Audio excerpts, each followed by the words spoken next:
So the IBM I joined was still known, and I don't think anybody even your age or even somewhat older than that would remember them. They weren't called the Big Blue Machine.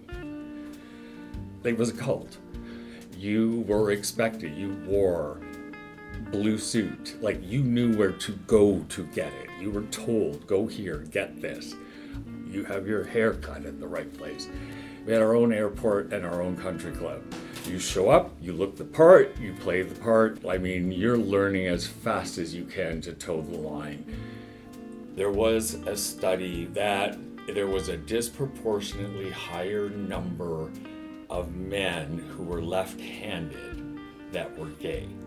So I watched, people were terrified the next morning. I'm left-handed, by the way. They were terrified to pick up their pens. Because, and I mean, for people who weren't, it was just the fear of, oh, somebody's going to say something about me. But for the couple of us that were in that group that were, it was like, holy fuck, we're not even in, we're only halfway in the door. And all I got to do is pick up that goddamn pen and write. And I'm fine. I'm part of the executive team here. I can't be the guy in the corner in his hands in his pants. I've run into situations where, and this was many years ago at the very start of my time here, I would still go to the tubs. And it was one night in particular, and it was in the middle of winter. I came around the corner and ran right into clients of ours. What I didn't know, and what most of us here wouldn't have otherwise known because we're not exposed to that side of their lives, these were younger guys who at that time had nowhere to live, and they were living in the tubs. And in an instant, I could see that look jolt through them like, oh no. And I thought, I have no need to be here. This is entertainment for me. This is where these people go to stay warm and dry and within whatever confines they can find there, protected and looked after, whatever it is. I should not be jeopardizing that. I'm out. You guys, just forget you saw me. Do not go running to your locker to get out of here. I'm gone. And I've barely ever been back since.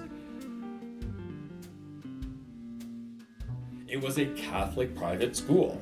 And I remember on the very first day, blah, blah, blah, at the front of the class. And how many of you are good Catholic boys?